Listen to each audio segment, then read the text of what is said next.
my netizens! Anong meron na naman kay Miss Mayet? Magluluto ba? Oh, welcome! Welcome! Hindi, actually, magbibideo ako ngayon ng napakadaling tips para maglinis ng alahas. Okay? So, unang-una, first, eto, kahit anong pwedeng paglagyan ng hot water. Okay? So, yan lang. So, una, bilangin nyo muna alahas. 1, 2, 3, 4, 5, 6, 7, 8. Bakit? Kasi baka mamaya ma-misplace, di ba? So, kailangan may bilang. Para at least pagkatapos maglinis, bilangin nyo ulit kung eksakto ba yung inyong mga nilinis na alahas. Next, anong kailangan? Anong mga kailangan natin? So, ang kailangan lang, nasa bahay lang to, hot water. So, sa time mo, kung may hot water kayo, lagyan nyo lang yung alahas. Alam mo, actually, kung sa Manila ito gagawin, ang gagawin ko dyan, pakukuluan pa nga yan eh, kung sa shop talaga. Pero sa bahay, pwedeng hot water lang. Ayan, oh, nakita nyo, kumukulo to ha. So, hot water. So, pag talagay nyo ng hot water, lagyan nyo ng liquid detergent. Okay, dami-damihan nyo na lang. So, kung wala kayo niyan, kung marami kayong toothpaste, shampoo, or what, anything na bumubula, pwede yan. Okay? Pwede yan. Pwedeng panglinis ng alahas yan. Ayan. And then, para ka lang nagbababad ng damit. After na lumamig na siya, so after 2 hours or after 3 hours, o kung nalimutan nyo, no big deal ha. Kahit magdamag, 5 araw, walang problema yan. Mas matagal, better. Okay? Bakit? Bakit mas matagal better?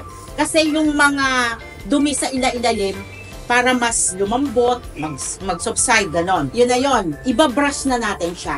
Okay? Ano bang gagamitin natin?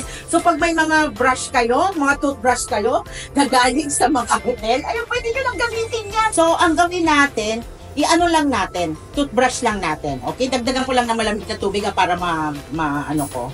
Ayan. Tingnan nyo, oh. Talagang pag binabad mo talaga siya sa mainit na tubig. Okay? So, ayan, lumalabas talaga yung kanyang, ayan, tingnan mo naman. Tingnan mo naman. Okay? Lumalabas yung kanyang kagandahan. Ayan, grabe. So, yan lang. Brush nyo lang, slowly lang. Okay? Wala naman yan talagang lalo na yung mga soft naman yung mga toothbrush natin na gagamitin. Okay lang yan. Brush nyo lang ng i-brush hanggang ilalim. Ayan. So, para bumalik siya sa dati na luster. Huwag na kayong gumamit ng mga ng mga chemical kasi minsan may mga reaction pa siya eh. Ayan, tingnan mo, oh, nakita mo kanina, maitim siya. Tingnan mo na ngayon, oh, pumutla na siya. So, ibig sabihin talagang malilinis talaga yan. Yan. Ganyan lang. Tingnan ng diferensya, nakita nyo na yung diferensya. Sobrang kuminang na siya. Ayan, ganyan lang. Ganyan lang kasimple. Sa bahay na yan. Hindi nyo na kinakailangan gumasos ng 1,000 para maging bago uli yung alahas mo. Ayan. And, ito yung pinaka natin. So, pag, yan, tingnan mo. Sobra ng kinang niya. Nakita mo na? Diba? Kanina, parang wala siyang pakinang-kinang. And then, ito lang ang kailangan nyo. Blower. Okay? Bakit? Kailangan nating mag-apply ng heat para mas kuminang siya.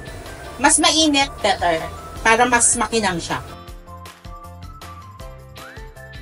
Yeah. I-polish mo na lang. I-polish mo muna para mas okay pa.